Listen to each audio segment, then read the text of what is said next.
3 minuto. 3 minuto na lang at matatapos na ang pinakamahaba at pinakakritikal na operasyon sa buong karera ni Dr. Gabriel Sarmiento. Ang bawat tibok ng puso ng pasyente sa monitor ay parang hampas ng martilyo sa kanyang dibdib. Hindi dahil sa kaba, kundi dahil sa pagod at isang kakaibang pakiramdam ng kawalan. Para siyang isang robot na ginagabayan ng matinding disiplina at teknikal na galing, ngunit walang kaluluwa. Naihatid na niya ang lahat ng kanyang kaalaman sa kamay na ngayon ay hawak ang buhay ng isang tao. Ngunit ang kamay na yon ay hindi na kayang hawakan ang nakaraan na patuloy na bumabagabag sa kanya. "Final suture, sir," mahinang sabi ng kanyang assistant, si Dr. Alex Mendez. Pumikit siya sandali. Napapawi ang pagod, napapalitan ng pait. Hindi pa rin niya malimutan ng gabing iyon, ang usok, ang apoy, at ang huling tingin ni Amelia sa kanya bago siya nilamon ng itim na usok. Isang tingin na puno ng pag-asa na pinatay niya. Inakala niya, nakalipas na ang 10 taon. Tumindig siya mula sa operasyon, inalis ang gloves, at agad na umalis sa operating room. Wala siyang pakialam kung anong sasabihin ng iba. Para sa kanya, ang trabaho ay trabaho. Walang emosyon, walang kahapon, walang bukas. Ang tanging nagbibigay buhay sa kanyang mga araw ay ang walang awang pagganap sa kanyang propesyon. Ang pagiging isang bantog na surgical oncologist na kayang iligtas ang mga inakala nang wala ng pag-asa. Ngunit sino ang magliligtas sa kanya mula sa nakaraan? "Sir, may charity event po mamaya sa Bahay Kalinga. Hinahanap po kayo ni Ma'am Victoria." Nanlamig siya. Ang ngalan ng kanyang ina, si Senyora Victoria Madrigal, ay parang lason sa kanyang tenga. Ang babaeng naging ugat ng lahat ng kanyang paghihirap, ang babaeng pumigil sa kanya na hanapin si Amelia, ang babaeng nagpatunay sa kanya na patay na si Amelia. Pilit niyang itinago ang kanyang galit. "Sabihin mo, wala akong oras sa mga ganyan. Sir, sikat na po kayo. Kailangan niyo pong magpakita." Para sa image ng Sarmiento Memorial Hospital. Nagbuntong hininga si Gabriel. Alam niyang walang kawala. Kung hindi niya susundin ang utos ng kanyang ina, mas lalo lang siyang guguluhin nito. Pumayag siya. Ngunit may malalim na pangitain sa kanyang isipan. Ang imahe ni Amelia na patuloy na bumabalik. Nakarating siya sa Bahay Kalinga na nag-iisa. Matatagpuan ang lugar sa isang liblib na sulok ng Maynila. Nakaabang sa gate ang ilang media. Kinukuhanan siya ng litrato habang siya ay naglalakad sa hardin patungo sa entablado. Ilang beses niyang pilit na kinontrol ang sarili. Ang bawat hakbang ay mabigat. Parang dinadalaw siya ng mga multo ng nakaraan. Sa bawat ngiti na ibinibigay niya sa mga kamera, may libo-libong pait sa kanyang puso. At nang dumating siya sa gitna ng hardin, tumigil siya. Biglang bumilis ang tibok ng kanyang puso. Nawala ang lahat ng sakit, ang lahat ng pait, ang lahat ng galit. Parang may pumigil sa kanyang hininga. Nakita niya siya. Siya. Nakaupo siya sa isang maliit na upuan sa ilalim ng isang puno. Mahaba ang kanyang buhok, suot ang isang simpleng puting damit, at nakangiti siya. Nakangiti siya habang pinagmamasdan ng mga bata na naglalaro sa paligid niya. Halos gumuho ang mundo ni Gabriel. Hindi siya nananaginip. Hindi siya nababaliw. Si Amelia Reyes, ang babaeng inakala niyang patay na, ay nasa harapan na niya. Kusa siyang lumapit. Hindi niya iniisip ang media, ang kanyang ina, o ang kanyang reputasyon. Tanging ang mukha lamang ni Amelia ang nakikita niya. Ang mukha na matagal na niyang hinahanap-hanap sa kanyang mga panaginip. "Amelia?" Bulong niya, na halos hindi marinig. Nilingon siya ni Amelia. Sa kanyang mga mata, walang pagkilala, walang anumang bakas ng nakaraan. Tiningnan niya si Gabriel na parang estranghero. "Sir, okay lang po ba kayo?" Tanong ni Amelia. Biglang kumirot ang puso ni Gabriel. Napailing siya. Hindi siya okay. Ang babaeng minamahal niya ay hindi siya naaalala. Pumikit siya. Napansin niya ang 10 bata na nakapalibot kay Amelia. Ang mga bata ay nakatingin sa kanya, may ngiti sa labi. Ngunit bigla siyang napako sa kinatatayuan nang mapansin niya ang isang bata. Ang bata na may matang tulis na halos kapareho ng kanya, parang isang mini-me. Nagsimulang magsalita ang mga bata. Si Kuya Leo. Yan si Kuya Leo. Ang mga mata ni Gabriel ay agad na bumaling sa bata. Leo. Ang mukha ng batang ito ay parang isang kopya ng kanyang mukha noong bata pa siya. At nang tiningnan niya ang iba pang mga bata, napansin niya na may isa pang bata na may parehong mata at isa pa. Biglang may pumatak na luha sa kanyang mga mata. Hindi siya nababaliw. Ang mga bata ay may mukha niya. Sino sila? Tanong niya kay Amelia. Ah, sila po ba? Ngiti ni Amelia. Sila po ang mga anak ko. Pakiramdam ni Gabriel ay sinaksak siya ng isang matalim na kutsilyo. Hindi lang si Amelia ang bumalik, kundi may kasama pa siyang 10 bata. At habang nakatingin siya sa mga bata, may narinig siyang boses ni Amelia. Sila po ang buhay ko. Parang isang panaginip na unti-unting naging bangungot. Ang kanyang Amelia, ang babaeng hinanap-hanap niya, ay nasa harap niya. Ngunit may ibang buhay at may 10 bata. At ang twist, 3 sa kanila ay parang kopya niya. Nagsimulang tumulo ang luha sa kanyang pisngi. Ang lahat ng emosyon na pilit niyang tinatago sa loob ng 10 taon ay biglang bumalik. Ang sakit, ang galit, ang pag-asa, at ngayon, ang panibagong pag-aalinlangan. Nilingon niya si Amelia.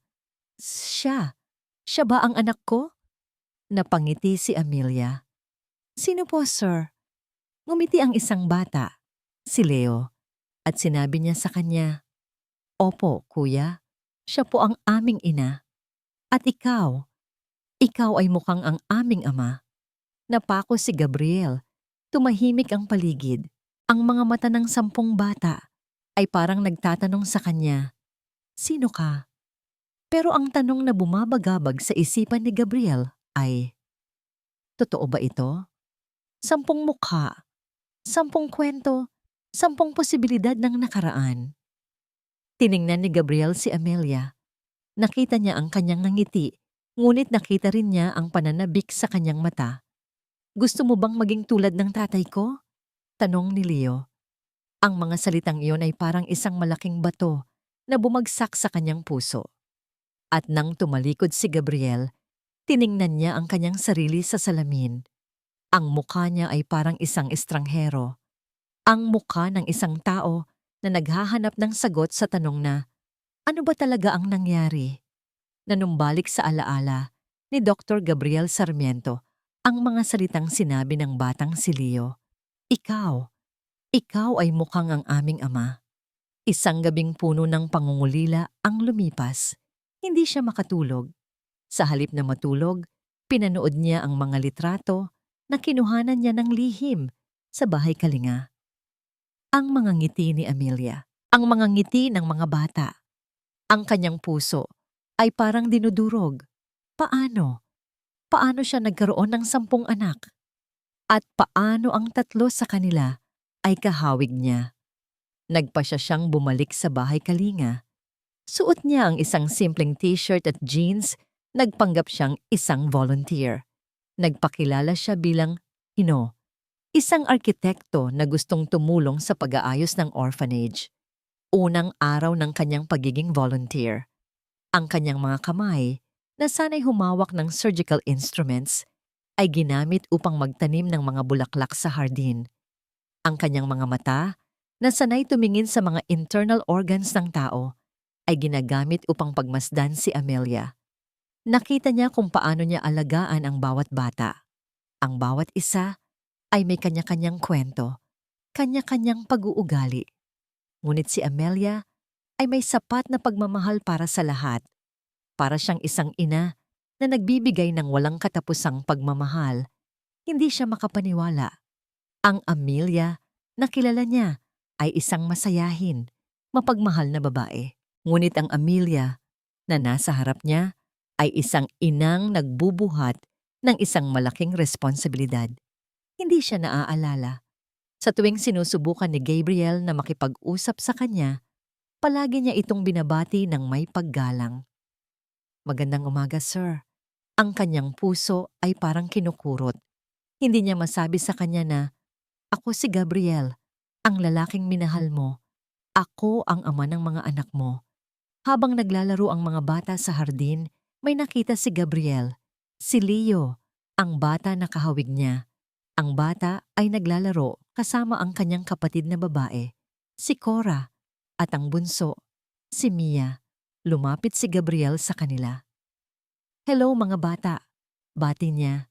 "Hello Kuya Gino," sagot ni Leo. Ngumiti si Gabriel. Nakita niya ang kanyang sarili sa mata ng bata. Hindi na niya kayang maghintay pa. Kailangan niyang malaman ang totoo. Kung sila ay anak niya nga. Habang naglalaro si Leo, biglang may nalaglag na buhok mula sa kanyang ulo.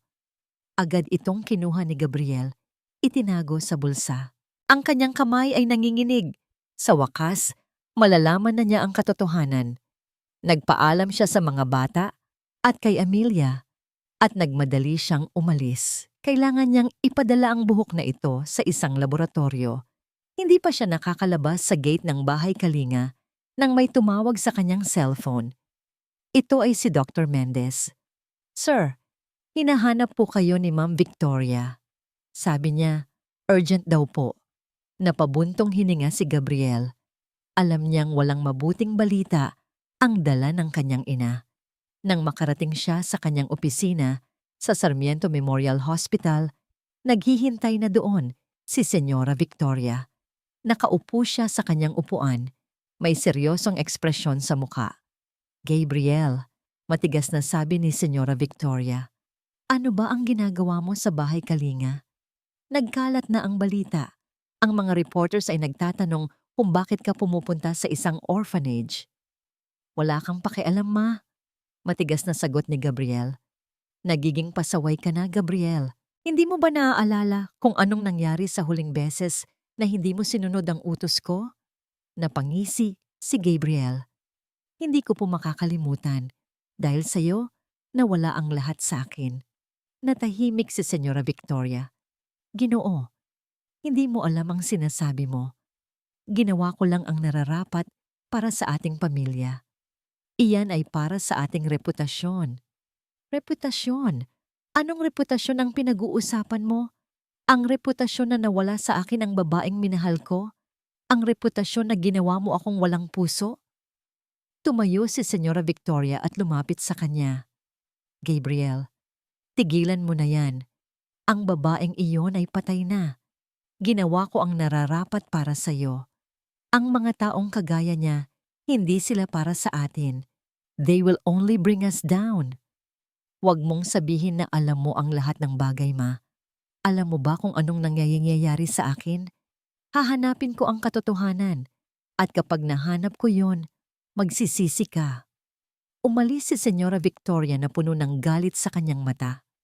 Iniwan niya si Gabriel na nag-iisa. Nang makabalik si Gabriel sa kanyang opisina, may nag-email sa kanya. Ang resulta ng DNA test. Binuksan niya ang email. Nanginginig ang kanyang kamay. Ang kanyang mga mata ay nagbasa sa bawat salita. Resulta, positive. Ang bata na si Leo ay anak niya. Ang kanyang anak. Nagkaroon siya ng anak sa babaeng inakala niyang patay na.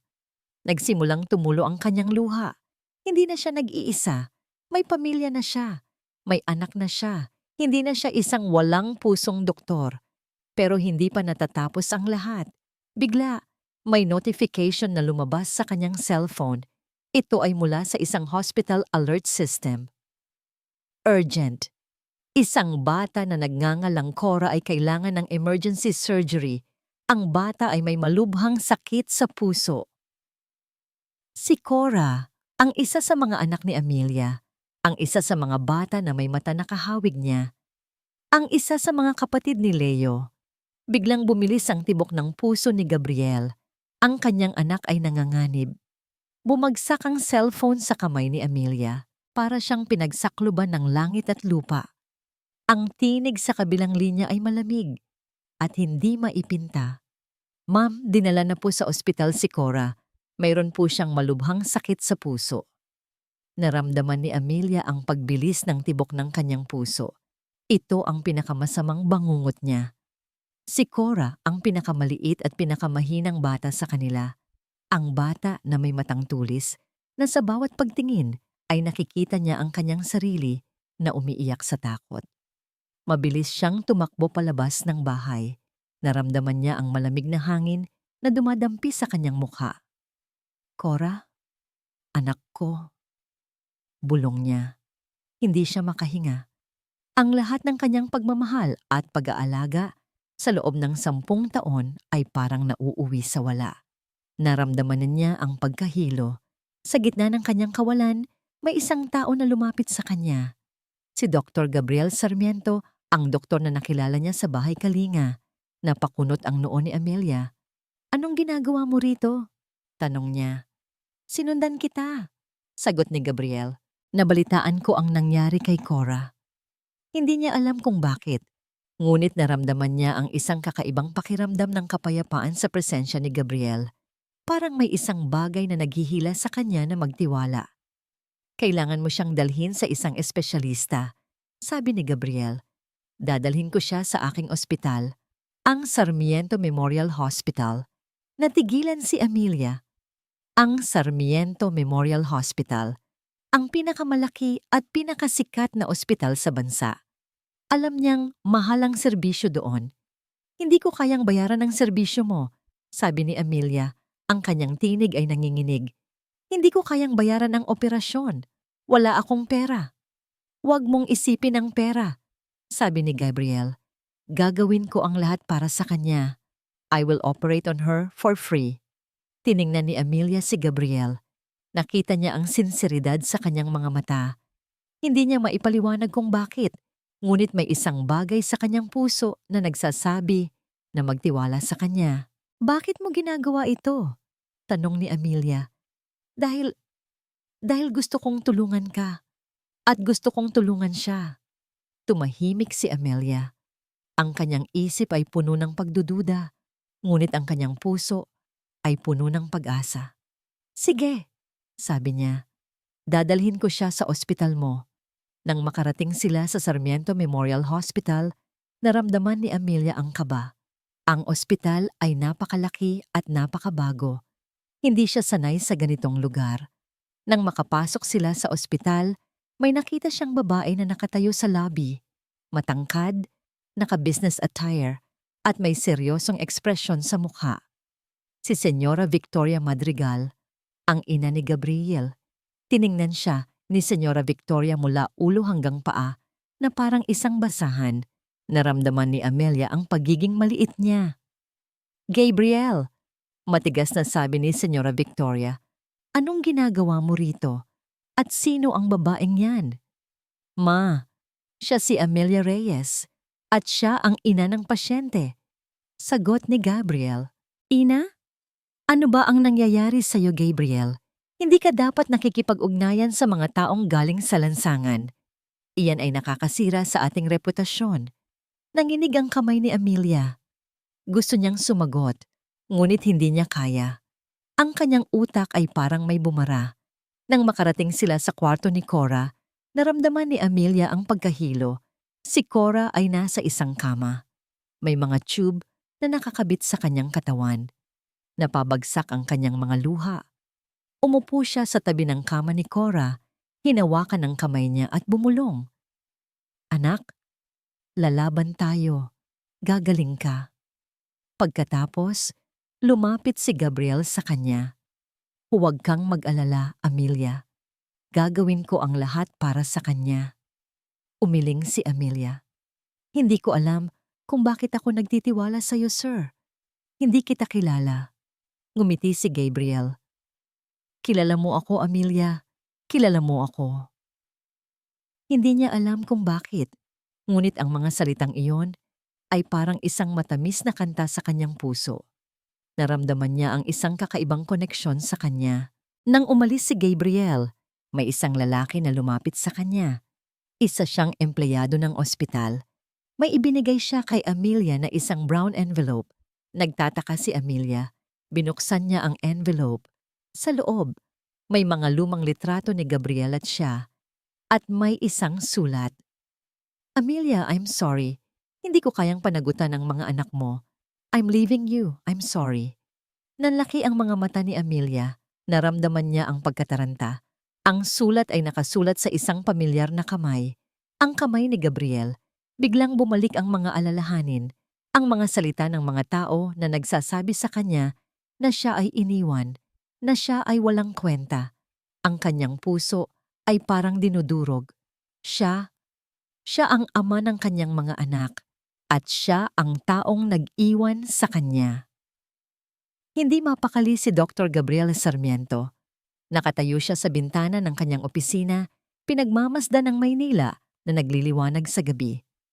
Ang kanyang isip ay puno ng isang pangalan, Cora, at isang muka, Amelia. Ang operasyon ni Cora ay dapat na magsimula bukas ng umaga, ngunit ang kanyang puso ay hindi mapakali. Hindi niya alam kung anong nangyari. Ang Amelia na kausap niya kanina ay puno ng pag-asa at pananabik. Ngunit ngayon, ang kanyang mga tawag at text ay hindi na sinasagot. Gabriel? Nilingon niya. Si Dr. Alex Mendez, ang kanyang assistant. May problema ba, sir? Tanong ni Alex. Ang operasyon ni Cora? Handa na po ang lahat. Wala. Sagot ni Gabriel. Ang kanyang boses ay walang sigla. Hindi ko lang maintindihan. Si Amelia. Bigla siyang nagbago. Hindi na siya nag-abalang magtanong pa. Alam ni Alex ang tungkol kay Amelia at sa mga bata. Nais niyang sabihin sa kanya na si Amelia ay bumalik at siya ang ina ng kanyang mga anak. Ngunit hindi niya alam kung paano sisimulan ng kwento. Sir, may bisita po kayo, sabi ni Alex. Si Ma'am Victoria. Nag-aalangan si Gabriel, ngunit alam niya na wala siyang kawala. Bumalik siya sa kanyang mesa at doon niya nakita ang kanyang ina, si Senyora Victoria Madrigal. Gabriel, matigas na sabi ni Victoria, narinig ko ang tungkol sa bata. Si Cora, tama ba ako? Opo, sagot ni Gabriel. Bakit mo ginagawa ito? Tanong ni Victoria. Ito ay nakakasira sa ating reputasyon. Ang media ay nagtatanong na kung bakit ka pumupunta sa isang orphanage at ngayon may bata pa na iniaalok mo ang serbisyo mo ng libre. Ano ba ang nangyayari sa iyo? Ma, ginagawa ko lang ang tama, sabi ni Gabriel. Ang bata ay nangangailangan ng tulong at siya ay galing sa isang babaeng hindi ka naaalala. Gabriel, gumising ka sa katotohanan. Siya ay hindi si Amelia. Siya ay isang taong may kaparehong mukha at siya ay nanloloko sa'yo. Hindi mo siya kilala, Ma. Sigaw ni Gabriel. Hindi mo alam kung anong nangyari. Alam ko ang lahat ng nangyari, sabi ni Victoria. At alam ko na ang babaeng iyan ay isang panganib sa'yo. Layuan mo siya. Umalis si Victoria na galit. Iniwan si Gabriel na puno ng pagdududa. Biglang may tumawag sa kanyang telepono. Ito ay isang numero na hindi niya kilala. Sumagot siya. Hello? Ako si Amelia, sabi ng boses sa kabilang linya. Ang kanyang boses ay malamig at puno ng paghihinala. Nasaan ka? Bakit mo ako niloloko? Amelia, anong sinasabi mo? Huwag ka nang magpanggap. Natanggap ko ang sulat mo. Alam ko na ang lahat. Alam ko na ikaw ang nag-iwan sa akin at alam ko na ikaw ang ama ng mga anak ko. Pero bakit? Bakit mo ako niloko? Nag-aalangan si Gabriel. Amelia, hindi ko alam ang sinasabi mo. Hindi ako ang nagpadala ng sulat na yan. Huwag ka nang magsinungaling, Gabriel. May mga litrato ako ng isang babae na kasama mo. Alam ko na ang lahat ng sikreto mo. Hindi ako manloloko sa'yo. Biglang natigilan si Gabriel. May litrato? Anong litrato ang sinasabi niya? Naramdaman niya ang kaba sa kanyang dibdib. May isang tao na naglalaro sa kanila. Amelia, makinig ka sa akin, sabi ni Gabriel. Wala akong alam sa sinasabi mo. Mag-usap tayo. Maaring may isang tao na gustong manloko sa atin. Wala na tayong dapat pag-usapan, sabi ni Amelia. Lalayo ako sa'yo. Huwag ka nang magpakita sa akin at sa mga anak ko. Napatakbo si Gabriel palabas ng kanyang opisina. Kailangan niyang hanapin si Amelia. Kailangan niyang ipaliwanag ang lahat. Ngunit ang kanyang isip ay puno ng tanong. Sino ang nagpadala ng mga litrato? At bakit? Nang makarating siya sa bahay Kalinga, nakita niya ang mga bata na naglalaro sa labas. Ngunit si Amelia, wala na siya. Biglang may dumating na kotse. Ito ay si Alex. Sir, may balita po, sabi niya. May dumating na reporter sa bahay Kalinga. Nagtanong sila kung bakit ka nagkaroon ng 10 anak sa labas. Nanlaki ang mata ni Gabriel. 10 anak? Sino ang nagsabi sa kanila? Hindi ko po alam, sabi ni Alex. Ang balita ay nagkalat na. Sinasabi na mayroon kang 10 anak sa labas at niloloko mo ang publiko.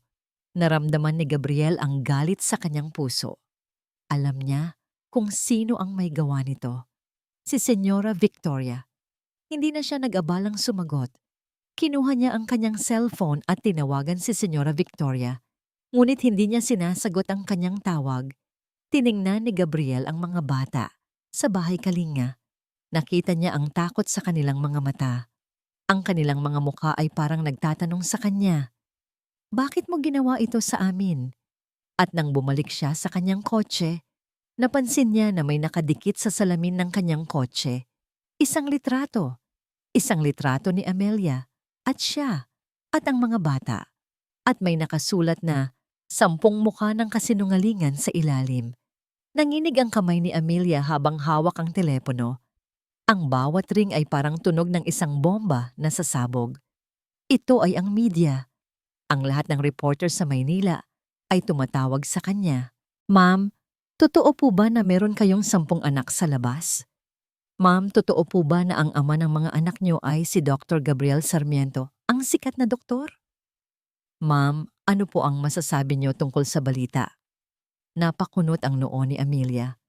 10 anak sa labas? Anong pinagsasabi nila? Nagsimulang tumulo ang luha sa kanyang pisngi. Naramdaman niya ang pagkabalisa sa kanyang dibdib. Hindi niya alam kung anong nangyayari. Narinig niya ang mga boses ng mga bata sa likod niya. Mama, may mga reporters po sa labas. Agad siyang tumakbo palabas. Nakita niya ang mga reporters na may mga kamera at microphone. Ang kanilang mga mata ay parang mga tigre na naghahanap ng biktima. Naramdaman ni Amelia ang pagkahilo. Kinakailangan niyang protektahan ang mga anak niya.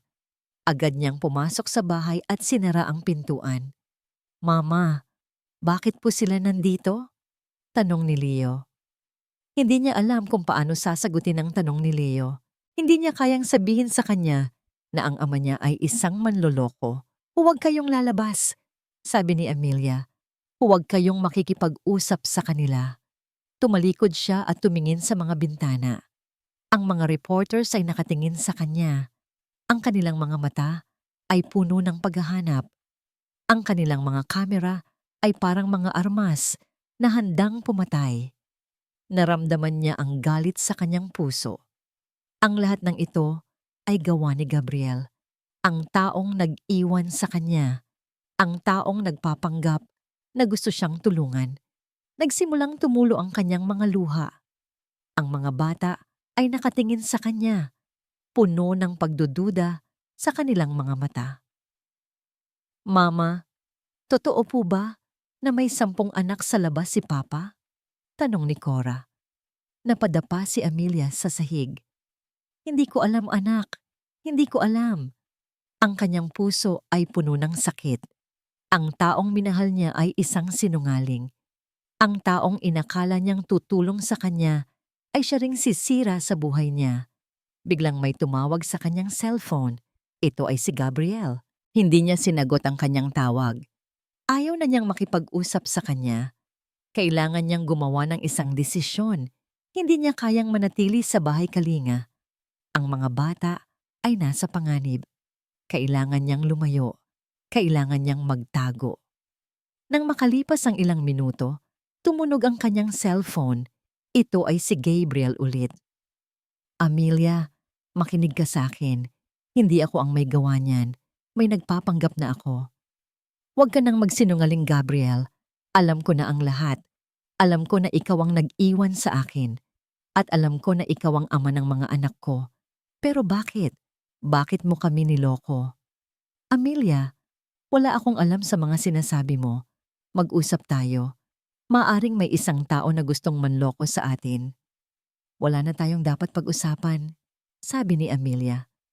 Lalayo ako sa iyo. Huwag ka nang magpakita sa akin at sa mga anak ko. Napatakbo si Amelia sa kwarto. Nagsimula siyang mag-impake. Hindi niya alam kung saan siya pupunta. Ngunit alam niya na kailangan niyang lumayo. Mama, saan po tayo pupunta? Tanong ni Leo.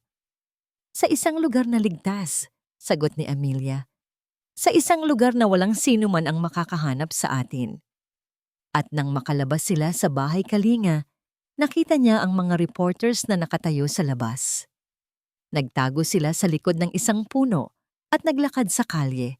Hindi niya alam kung ano ang mangyayari sa kanila. Ang kanyang isip ay puno ng takot. Ang kanyang puso ay puno ng sakit. Ang lahat ng kanyang pag-asa ay nawala.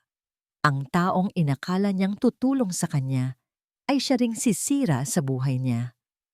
Nang bumalik si Amelia sa bahay kalinga, tiningnan niya ang sarili sa salamin. Ang kanyang mukha ay puno ng galit, sakit, at pagdududa. Ang mga salitang 10 mukha ng kasinungalingan ay parang apoy na bumabaga sa kanyang puso. Hindi na siya naniniwala kay Gabriel. Ang lahat ng kanyang pagtitiwala ay nawala.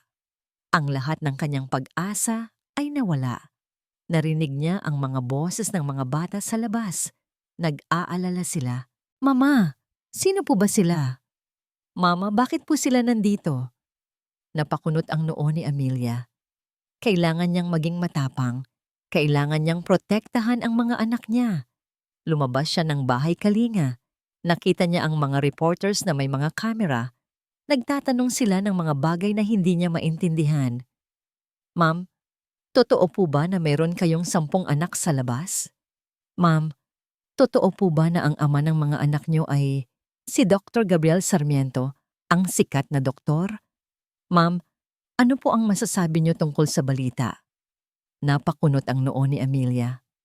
Anong 10 anak sa labas? Hindi niya alam kung ano ang sinasabi nila. Ang kanyang puso ay puno ng galit. Kailangan niyang manatiling kalmado. Kailangan niyang protektahan ang mga anak niya. Wala po akong sasabihin, matigas na sabi ni Amelia. Pero ma'am, ang mga bata, sila po ba ay anak niyo? Naramdaman niya ang pagkabalisa sa kanyang dibdib. Hindi niya alam kung paano sasagutin ang tanong na yon. Ang kanyang utak ay puno ng pagdududa. Ngunit nang makita niya ang mga bata sa likod niya, ang kanilang mga mata ay puno ng takot. Alam niya kung anong dapat gawin. Opo, matapang na sabi ni Amelia. Sila po ang mga anak ko. Napatakbo ang mga reporters. Kinukuhanan nila ng litrato ang mga bata. Ang kanilang mga kamera ay parang mga armas na handang pumatay. Naramdaman ni Amelia ang galit sa kanyang puso. Ang lahat ng ito ay gawa ni Gabriel, ang taong nag-iwan sa kanya, ang taong nagpapanggap na gusto siyang tulungan. Nagsimulang tumulo ang kanyang mga luha, nagsimulang sumigaw ang mga reporters. Amelia, ano ang masasabi mo? Napakunot ang noo ni Amelia. Hindi na siya mananahimik. Ang lahat ng ito ay gawa ni Dr. Gabriel Sarmiento. Matapang na sabi ni Amelia. Ginagawa niya ito dahil hindi niya gustong panagutan ang mga anak niya. Nagsimulang tumakbo ang mga reporters. Ang kanilang mga mukha ay puno ng paghanga. Nagtrending sa Twitter ang mga salita ni Amelia. Nang makabalik siya sa bahay, naramdaman niya ang kaba sa kanyang dibdib. Alam niya na ang lahat ng ito ay magdadala ng malaking problema sa kanya. Ngunit hindi na siya natatakot. Kailangan niyang maging matapang para sa mga anak niya. Biglang tumunog ang kanyang cellphone. Ito ay si Gabriel. Amelia, bakit mo ginawa iyon? Bakit mo sinabi na ako ang may gawa nito? Dahil totoo, matapang na sabi ni Amelia, ikaw ang may gawa nito. Ikaw ang nag-iwan sa akin. At ikaw ang nagpalabas ng mga balita na yan. Amelia, hindi ako ang nagpadala ng mga balita na yan. May isang tao na naglalaro sa atin. Pakinggan mo ako. Wala na akong dapat marinig sa'yo, sabi ni Amelia. Huwag ka nang magpakita sa akin at sa mga anak ko. Napatakbo si Amelia sa kwarto. Nagsimula siyang mag-impake. Hindi niya alam kung saan siya pupunta. Ngunit alam niya na kailangan niyang lumayo. Mama, saan po tayo pupunta? Tanong ni Leo. Sa isang lugar na ligtas, sagot ni Amelia. Sa isang lugar na walang sino man ang makakahanap sa atin. At nang makalabas sila sa bahay Kalinga, nakita niya ang mga reporters na nakatayo sa labas. Nagtago sila sa likod ng isang puno at naglakad sa kalye. Hindi niya alam kung ano ang mangyayari sa kanila. Ang kanyang isip ay puno ng takot. Ang kanyang puso ay puno ng sakit. Ang lahat ng kanyang pag-asa ay nawala. Ang taong inakala niyang tutulong sa kanya ay siya ring sisira sa buhay niya. Para siyang isang sasakyan na walang preno. Walang humpay sa pag-ikot ang utak ni Dr. Gabriel Sarmiento, puno ng mga tanong. Sino ang nagpadala ng sulat kay Amelia? Sino ang nagpakalat ng balita sa media? At bakit? Nang dumating siya sa kanyang opisina, may naghihintay sa kanya. Ito ay ang kanyang ina, si Senyora Victoria Madrigal. Gabriel, matigas na sabi ni Victoria. Anong ginagawa mo rito? Ang mga reporters ay nasa labas. Gusto nilang malaman ang tungkol sa mga bata. Ma, ikaw ba ang may gawa nito? Tanong ni Gabriel. Ang kanyang boses ay nanginginig sa galit. Ikaw ba ang nagpakalat ng mga balita na yan? Napakunot ang noo ni Victoria. Hindi ako ang may gawa niyan. Pero alam mo, sa tingin ko, ito ay isang magandang pagkakataon para sa atin. Maaari nating gamitin ito para sa ating reputasyon. Reputasyon? Sigaw ni Gabriel. Ito ay tungkol sa buhay ng mga bata. Hindi ito tungkol sa reputasyon. Umalis si Victoria na puno ng galit sa kanyang mata. Iniwan niya si Gabriel na nag-iisa. Hindi na siya nag-aalangan pa. Kinuha niya ang kanyang telepono at tinawagan ang lahat ng reporters na nakilala niya sa mga nakaraang taon. Magkakaroon tayo ng press conference, sabi ni Gabriel. Ngayon na. Nang makarating siya sa press conference, nakita niya ang mga reporters na nag-aabang sa kanya. Ang kanilang mga mata ay puno ng paghahanap. Ang kanilang mga kamera ay parang mga armas na handang pumatay. Nagsimulang tumibok ang kanyang puso. Ito ay ang pinakamatapang na desisyon na ginawa niya sa kanyang buhay. Ladies and gentlemen, matapang na sabi ni Gabriel. Nandito ako ngayon para sagutin ang lahat ng inyong mga tanong. Dr. Sarmiento? Tanong ng isang reporter. Totoo po ba na meron kayong 10 anak sa labas? Hindi po, sagot ni Gabriel. Wala akong 10 anak sa labas, pero meron akong anak sa labas. 3 sa kanila ay anak ko. At ang iba, sila ay ang mga anak ng isang babaeng minahal ko. Napakunot ang noo ng mga reporters. Ano po ang ibig ninyong sabihin? Ang ibig kong sabihin, sabi ni Gabriel, ay ang mga batang ito ay hindi lang mga bata.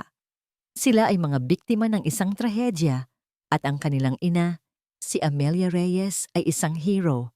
Nagsimulang tumulo ang kanyang mga luha. Ang mga reporters ay nagulat. Siya ay isang yaya, sabi ni Gabriel.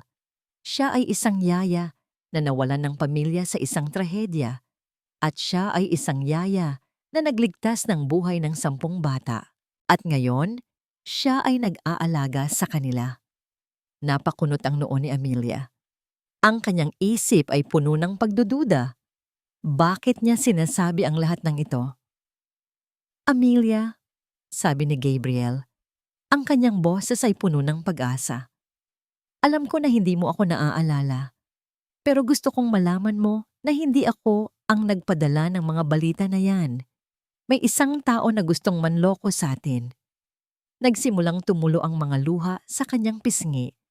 Ang kanyang puso ay puno ng sakit. Hindi ko siya nakikita, sabi ni Gabriel. Pero alam ko na siya ay nandyan at alam ko na siya ang may gawa ng lahat ng ito. Nang matapos ang press conference, ang mga reporters ay nagulat. Ang lahat ng kanilang pagdududa ay nawala. Nagtataka si Amelia. Si Gabriel ay hindi mukhang isang manloloko. Ang kanyang mga mata ay puno ng sinseridad. Ngunit nang makabalik si Amelia sa bahay Kalinga, may isang tao na nag-aabang sa kanya, si Senyora Victoria. Amelia, matigas na sabi ni Victoria.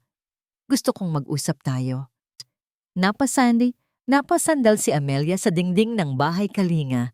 Nanginginig ang kanyang mga kamay. Kausap niya si Senyora Victoria at ang bawat salita ng matanda ay parang isang patalim na tumutusok sa kanyang puso. Amelia, matigas na sabi ni Victoria, hindi ako ang may gawa ng lahat ng ito, ngunit gusto kong tulungan ka. Bakit? Tanong ni Amelia. Dahil alam ko kung ano ang nararamdaman mo. Ang anak ko, si Gabriel, ay isang manloloko. Sinasabi niya sa lahat na ikaw ang ina ng kanyang mga anak. Pero alam ko na hindi. Napakpunot ang noo ni Amelia. Anong sinasabi ninyo? Mayroon akong mga ebidensya, sabi ni Victoria. Mga ebidensya na magpapatunay na si Gabriel ay isang sinungaling at ang mga litrato na nakita mo, iyon ay totoo. Nagsimulang tumulo ang luha sa kanyang pisngi. Ang kanyang puso ay puno ng sakit. Hindi niya alam kung ano ang dapat niyang paniwalaan. Pero bakit niyo ginagawa ito? Tanong ni Amelia. Dahil gusto kong malaman mo ang katotohanan, sabi ni Victoria. Hindi ka dapat maniwala sa kanya. Sa bawat salita na sinasabi niya, mayroon siyang nakatagong intensyon. Umalis si Victoria. Iniwan si Amelia na puno ng pagdududa. Ang kanyang isip ay puno ng mga tanong. Sino ang dapat niyang paniwalaan? Nang pumasok siya sa bahay Kalinga, nakita niya ang mga bata na naglalaro. Ngunit ang kanyang puso ay puno ng sakit. Hindi niya naisip na ang ama ng mga anak niya ay isang manloloko. Biglang may tumunog ang kanyang cellphone. Ito ay si Gabriel. Amelia, makinig ka sa akin, sabi ni Gabriel. Hindi ako ang may gawa niyan. May isang tao na naglalaro sa atin. Pakinggan mo ako. Hindi ko alam kung sino ang dapat kong paniwalaan, sagot ni Amelia. Ang iyong ina ay nagsasabi na ikaw ay isang manloloko at mayroon siyang mga ebidensya. Napakunot ang noo ni Gabriel. Anong ebidensya? Amelia, huwag kang maniwala sa kanya. Siya ay isang sinungaling. Paano ako magtitiwala sa iyo? Tanong ni Amelia. Paano ako magtitiwala sa isang taong nag-iwan sa akin? Nagsimulang tumulo ang mga luha sa kanyang pisngi. Ang kanyang puso ay puno ng sakit. Amelia, huwag kang mag-alala, sabi ni Gabriel. Mag-usap tayo. Maaring may isang tao na gustong manloko sa atin. Hindi ko alam kung anong dapat kong gawin, sabi ni Amelia. Mag-usap tayo, sabi ni Gabriel. Pupunta ako sa bahay Kalinga. Nang makarating si Gabriel sa bahay Kalinga, nakita niya si Amelia na naghihintay sa kanya. Ang kanyang mukha ay puno ng sakit. Amelia, sabi ni Gabriel, huwag kang maniwala sa kanila. Hindi ako ang may gawa niyan. Pero ang iyong ina, sabi ni Amelia, siya ay isang sinungaling, sabi ni Gabriel. Huwag kang maniwala sa kanya. Biglang may tumunog ang kanyang cellphone. Ito ay si Alex. Sir, may emergency po, sabi ni Alex. Si Cora, kailangan ng operasyon ngayon. Nanlaki ang mata ni Amelia. Cora, anak ko. Huwag kang mag-alala, Amelia, sabi ni Gabriel. Pupunta ako sa ospital. I-o-operahan ko siya. Nang makarating siya sa ospital, nakita niya si Senyora Victoria na naghihintay sa kanya. Gabriel, Matigas na sabi ni Victoria. Huwag kang mag-alala. Ang mga bata, sila ay nasa akin na. Nanlaki ang mata ni Gabriel. Anong sinasabi mo? Ang ibig kong sabihin, sabi ni Victoria, ay ang mga bata, sila ay nasa akin na. Hindi mo na kailangan mag-alala. Ang iyong reputasyon ay ligtas na. Nagsimulang tumulo ang luha sa kanyang pisngi. Ang kanyang puso ay puno ng sakit.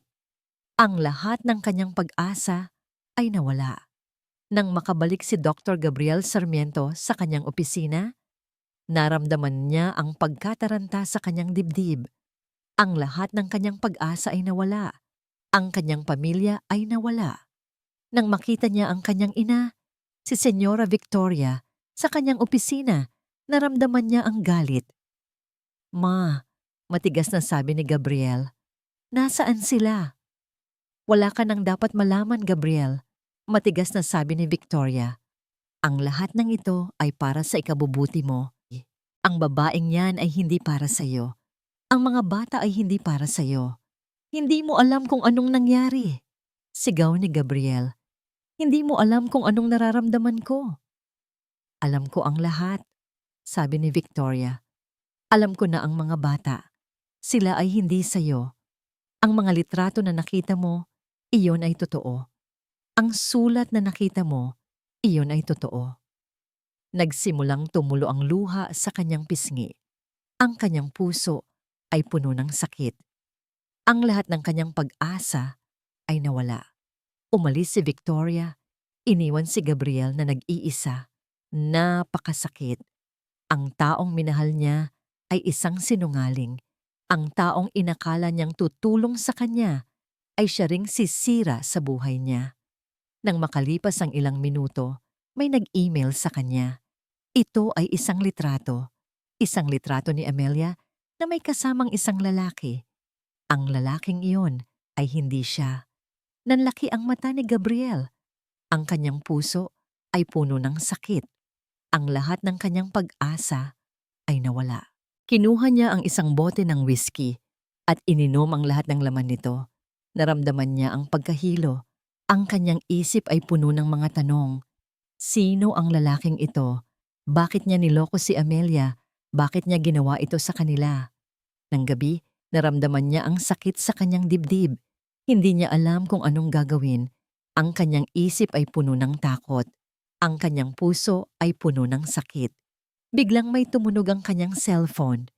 Ito ay si Alex. Sir, sabi ni Alex, may balita po. Si Cora, kailangan ng operasyon ngayon. Kung hindi siya ooperahan, baka hindi na siya magising. Nagsimulang tumulo ang luha sa kanyang pisngi. Ang kanyang puso ay puno ng sakit. Hindi ko alam kung anong dapat kong gawin, sabi ni Gabriel. Sir, kailangan mong maging malakas. Kailangan mo siyang iligtas, sabi ni Alex. Nanlaki ang mata ni Gabriel. Naramdaman niya ang isang kakaibang pag-asa. Ang kanyang puso ay puno ng lakas. Tumayo siya. Naglakad siya sa bintana at tumingin sa Maynila. Naramdaman niya ang hangin na dumadampi sa kanyang mukha. Ang lahat ng kanyang sakit ay nawala. Ang lahat ng kanyang galit ay nawala. Ang lahat ng kanyang pag-asa ay nawala. Ngunit ang kanyang pag-asa ay bumalik. Kailangan niyang iligtas si Cora. Kailangan niyang iligtas ang kanyang anak. Nang makarating si Dr. Gabriel Sarmiento sa ospital, naramdaman niya ang pagkataranta sa kanyang dibdib. Ang kanyang isip ay puno ng takot. Ang kanyang puso ay puno ng sakit. Ang lahat ng kanyang pag-asa ay nasa kamay niya. Kailangan niyang iligtas si Cora. Kailangan niyang iligtas ang kanyang anak. Nang makapasok siya sa ospital, may naghihintay sa kanya. Ito ay ang kanyang ina, si Senyora Victoria Madrigal. Gabriel, matigas na sabi ni Victoria, hindi ka dapat nandito. Ang mga bata ay nasa akin na. Hindi mo na kailangan mag-alala. Ma, bakit mo ginawa ito? Tanong ni Gabriel. Ang kanyang boses ay nanginginig sa galit. Bakit mo ginawa ito sa akin? Bakit mo niloko si Amelia? Ginawa ko ito para sa ikabubuti mo, sabi ni Victoria. Ang babaeng yan ay hindi para sa'yo. Ang mga bata ay hindi para sa'yo. Hindi mo alam kung anong nangyari. Sigaw ni Gabriel. Hindi mo alam kung anong nararamdaman ko. Biglang may tumunog ang kanyang cellphone. Ito ay si Alex. Sir, si Cora, kailangan ng operasyon ngayon. Kung hindi siya ooperahan, baka hindi na siya magising. Nanlaki ang mata ni Gabriel. Kailangan kong iligtas si Cora. Please, hayaan mo akong gawin ito. Napakunot ang noo ni Victoria.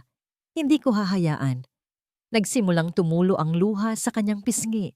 Ang kanyang puso ay puno ng sakit. Ang lahat ng kanyang pag-asa ay nawala. Ma, kung hindi mo ako hahayaan, gagawin ko ito sa sarili ko, sabi ni Gabriel. Hindi mo magagawa, sabi ni Victoria. Napatakbo si Gabriel sa operating room. Ang kanyang isip ay puno ng takot. Ang kanyang puso ay puno ng sakit. Nang makarating siya sa operating room, nakita niya si Cora sa isang kama. Ang kanyang muka ay puno ng takot. Ang kanyang mga mata ay puno ng pagdududa. Kuya, bakit ka nandito? Tanong ni Cora. Hindi ako kuya, sabi ni Gabriel. Ang kanyang boses ay nanginginig. Ako ang Tumahimik siya. Hindi niya kayang sabihin sa kanya na siya ang ama niya.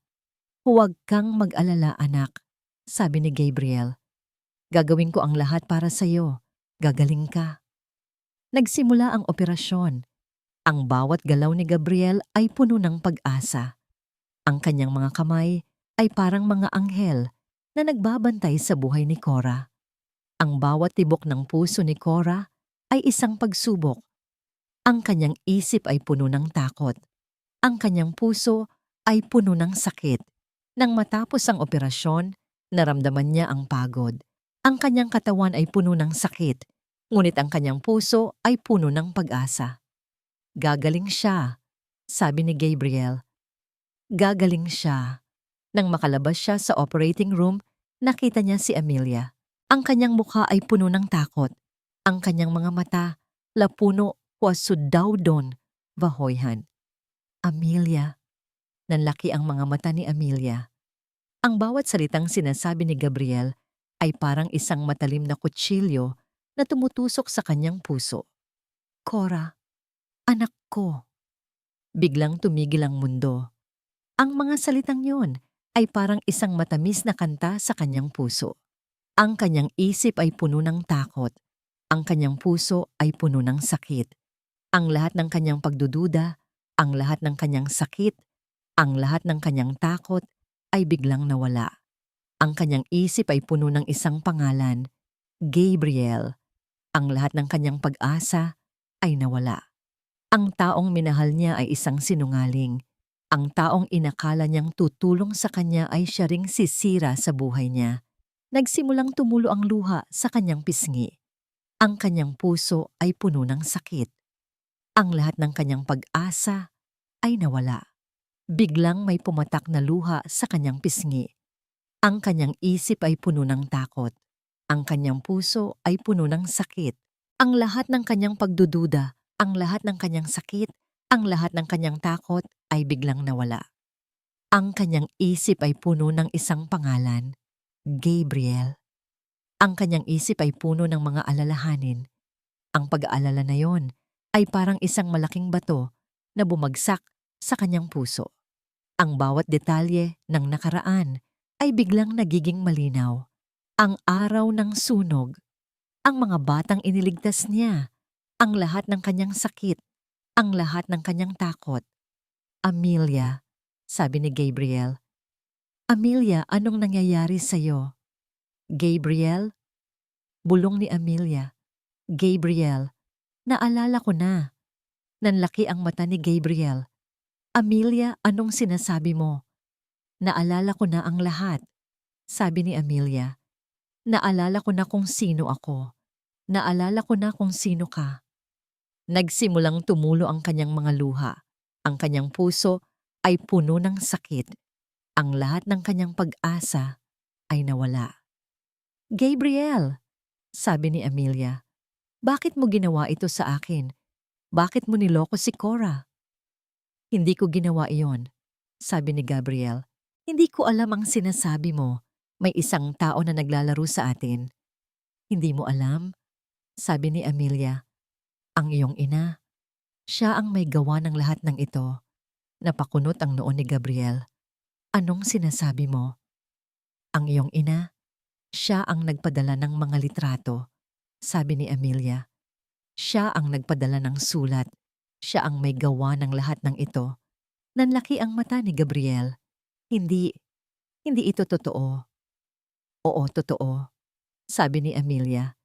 Ginawa niya ito para paghiwalayin tayo. Nagsimulang tumulo ang luha sa kanyang pisngi. Ang kanyang puso ay puno ng sakit. Ang lahat ng kanyang pag-asa ay nawala. Hindi ko alam, sabi ni Gabriel. Hindi ko alam ang lahat ng ito. Ngunit ngayon, alam mo na, sabi ni Amelia. Ngayon, alam mo na ang katotohanan. Nanlaki ang mga mata ni Dr. Gabriel Sarmiento. Ang kanyang isip ay puno ng takot. Ang kanyang puso ay puno ng sakit. Amelia! Bulong ni Gabriel. Amelia! Nagsimulang tumulo ang luha sa kanyang pisngi. Ang kanyang puso ay puno ng sakit. Ang lahat ng kanyang pagdududa, ang lahat ng kanyang sakit, ang lahat ng kanyang takot ay biglang nawala. Ang kanyang isip ay puno ng isang pangalan. Amelia. Ang kanyang isip ay puno ng mga alalahanin. Ang pag-aalala na yon ay parang isang malaking bato na bumagsak sa kanyang puso. Nang matapos ang operasyon, naramdaman niya ang pagod. Ang kanyang katawan ay puno ng sakit, ngunit ang kanyang puso ay puno ng pag-asa. Gagaling siya, sabi ni Gabriel. Gagaling siya. Nang makalabas siya sa operating room, nakita niya si Amelia. Ang kanyang mukha ay puno ng takot. Ang kanyang mga mata, lapuno kwasu, daw dong bahoyhan. Amelia! Gabriel, bulong ni Amelia. Naalala ko na. Amelia, anong sinasabi mo? Naalala ko na ang lahat, sabi ni Amelia. Naalala ko na kung sino ako. Naalala ko na kung sino ka. Nagsimulang tumulo ang kanyang mga luha. Ang kanyang puso ay puno ng sakit. Ang lahat ng kanyang pag-asa ay nawala. Gabriel, sabi ni Amelia, bakit mo ginawa ito sa akin? Bakit mo niloko si Cora? Hindi ko ginawa iyon, sabi ni Gabriel. Hindi ko alam ang sinasabi mo. May isang tao na naglalaro sa atin. Hindi mo alam, sabi ni Amelia. Ang iyong ina. Siya ang may gawa ng lahat ng ito. Nanlaki ang mata ni Gabriel. Hindi ito totoo. Oo, totoo, sabi ni Amelia. Ginawa niya ito para paghiwalayin tayo. Nagsimulang tumulo ang luha sa kanyang pisngi. Ang kanyang puso ay puno ng sakit. Ang lahat ng kanyang pag-asa ay nawala. Hindi ko alam, sabi ni Gabriel.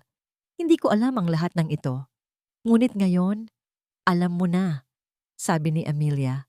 Ngayon, alam mo na ang katotohanan. Nang makabalik si Gabriel sa bahay Kalinga, nakita niya ang kanyang ina, si Senyora Victoria Madrigal, na naghihintay sa kanya. Ma, matigas na sabi ni Gabriel, bakit mo ginawa ito? Ginawa ko ito para sa ikabubuti mo, sabi ni Victoria. Ang babaeng yan ay hindi para sa iyo. Ang mga bata ay hindi para sa iyo. Hindi mo alam kung anong nangyari, sigaw ni Gabriel. Hindi mo alam kung anong nararamdaman ko. Biglang tumunog ang kanyang cellphone. Ito ay si Alex. Sir, si Cora, gumising na. Nagsimulang tumulo ang luha sa kanyang pisngi. Ang kanyang puso ay puno ng sakit. Ang lahat ng kanyang pag-asa ay nawala. Ma, kailangan kong mag-usap sa'yo, sabi ni Gabriel. Hindi ko alam kung paano ka mapapatawad, pero alam ko na ang kailangan kong gawin ngayon ay maging isang ama sa mga anak ko. Hindi ako magpapatawad sa iyo, ngunit hindi ako mag-aalinlangan sa pagmamahal ko sa kanila. Napakunot ang noo ni Victoria. Hindi mo magagawa. Oo, magagawa ko, sabi ni Gabriel. Ang lahat ng ito ay para sa kanila. Ang lahat ng ito ay para sa amin. Hindi ka na makakapaghiwalay sa amin. Nang matapos ang kanyang pag-uusap sa kanyang ina, naramdaman niya ang kapayapaan sa kanyang dibdib. Ang lahat ng kanyang sakit ay nawala. Nang makarating siya sa bahay Kalinga, nakita niya si Amelia. Ang kanyang mukha ay puno ng pag-asa. Ang kanyang mga mata ay puno ng pagmamahal. Gabriel! Bulong ni Amelia. Amelia. Nagsimulang tumulo ang luha sa kanyang pisngi. Ang kanyang puso ay puno ng sakit. Ang lahat ng kanyang pag-asa ay nawala. Patawad, sabi ni Amelia. Patawad sa lahat ng kasalanan ko. Patawad sa lahat ng pagdududa ko. Wala kang dapat hilingin na kapatawaran, sabi ni Gabriel. Ang lahat ng ito ay gawa ng aking ina. Ang lahat ng ito ay gawa ng isang taong gustong maging masaya sa buhay. Pero ngayon, alam ko na ang lahat. At alam ko na ang kailangan kong gawin ay maging isang ama sa mga anak ko. Nagsimulang tumulo ang luha sa kanyang pisngi. Ang kanyang puso ay puno ng sakit. Ang lahat ng kanyang pag-asa ay nawala. Salamat, sabi ni Amelia. Salamat sa lahat ng ginawa mo. Nang makarating sila sa bahay Kalinga, nakita niya ang mga bata. Ang kanilang mga mukha ay puno ng pag-asa. Ang kanilang mga mata ay puno ng pagmamahal. Leo, sabi ni Gabriel, ako ang iyong ama. Ako ang iyong ama. At ako ay laging nandito para sa iyo. Nagsimulang tumulo ang luha sa kanyang pisngi. Ang kanyang puso ay puno ng sakit. Ang lahat ng kanyang pag-asa ay nawala. Salamat, sabi ni Leo. Salamat, Papa. Nagising si Gabriel sa tunog ng tawanan. Tinatanaw niya ang 10 bata na naglalaro sa hardin. Ang kanilang mga muka ay puno ng kaligayahan. Si Amelia, nakaupo sa tabi niya, nagbabasa ng libro. Ang lahat ng kanyang sakit ay nawala. Ang lahat ng kanyang galit ay nawala. Ang lahat ng kanyang pagdududa ay nawala. Ang lahat ng kanyang pag-asa ay nawala. Ngunit ang kanyang pag-asa ay bumalik. Nang makabalik siya sa bahay Kalinga, nakita niya si Amelia. Ang kanyang mukha ay puno ng pag-asa. Ang kanyang mga mata ay puno ng pagmamahal. Gabriel, bulong ni Amelia. Amelia, patawad, sabi ni Amelia. Patawad sa lahat ng kasalanan ko. Patawad sa lahat ng pagdududa ko. Wala kang dapat hilingin na kapatawaran, sabi ni Gabriel. Ang lahat ng ito ay gawa ng aking ina. Ang lahat ng ito ay gawa ng isang taong gustong maging masaya sa buhay. Pero ngayon, alam ko na ang lahat. At alam ko na ang kailangan kong gawin ay maging isang ama sa mga anak ko. Nagsimulang tumulo ang luha sa kanyang pisngi. Ang kanyang puso ay puno ng sakit. Ang lahat ng kanyang pag-asa ay nawala. Salamat, sabi ni Amelia. Salamat sa lahat ng ginawa mo. Naramdaman ni Amelia ang init ng araw sa kanyang mukha. Ang kanyang puso ay puno ng kaligayahan. Ang kanyang isip ay puno ng pag-asa. Ang lahat ng kanyang sakit ay nawala. Ang lahat ng kanyang galit ay nawala. Ang lahat ng kanyang pagdududa ay nawala. Ang lahat ng kanyang pag-asa ay nawala. Ngunit ang kanyang pag-asa ay bumalik. Nang makabalik sila sa bahay Kalinga, nakita niya ang mga bata. Ang kanilang mga mukha ay puno ng pag-asa. Ang kanilang mga mata ay puno ng pagmamahal. Leo, sabi ni Gabriel, ako ang iyong ama. Ako ang iyong ama. At ako ay laging nandito para sa iyo. Nagsimulang tumulo ang luha sa kanyang pisngi. Ang kanyang puso ay puno ng sakit. Ang lahat ng kanyang pag-asa ay nawala. Salamat, sabi ni Leo. Salamat, Papa. Nang sumunod na linggo, nagkaroon ng isang press conference si Gabriel. Ang kanyang ina, si Senyora Victoria, ay nasa isang pribadong kwarto, nanonood sa TV. Ladies and gentlemen, matapang na sabi ni Gabriel, nandito ako ngayon para magpahayag ng isang mahalagang balita. Ako, si Dr. Gabriel Sarmiento, ay nag-resign bilang CEO ng Sarmiento Memorial Hospital. Ang lahat ng aking ari-arian, ang lahat ng aking yaman ay ibibigay ko sa Bahay Kalinga. At ang Bahay Kalinga, ito ay magiging isang free hospital para sa mga bata na walang pamilya. Nanlaki ang mata ni Victoria. Hindi ito totoo. Oo, totoo, sabi ni Gabriel. Ang lahat ng ito ay para sa kanila. Ang lahat ng ito ay para sa amin. Ang lahat ng ito ay para sa aming pamilya. Nagsimulang tumulo ang luha sa kanyang pisngi. Ang kanyang puso ay puno ng sakit. Ang lahat ng kanyang pag-asa ay nawala. Salamat, sabi ni Amelia. Salamat sa lahat ng ginawa mo. Nang matapos ang press conference, nag-usap sila. Amelia, sabi ni Gabriel, magiging magulang tayo ng 10 anak. Pero alam mo, may isa pa akong sorpresa. Ano? Tanong ni Amelia. Magkakaroon tayo ng isang bagong miyembro ng pamilya, sabi ni Gabriel. At ito ay isang bata na magdadala ng pag-asa sa atin. Nanlaki ang mata ni Amelia. Gabriel, totoo ba ito? Oo, totoo, sabi ni Gabriel. Ikaw ay buntis. Nagsimulang tumulo ang luha sa kanyang pisngi. Ang kanyang puso ay puno ng sakit. Ang lahat ng kanyang pag-asa ay nawala. Salamat, sabi ni Amelia. Salamat sa lahat ng ginawa mo. Ang lahat ng kanilang sakit ay nawala. Ang lahat ng kanilang galit ay nawala.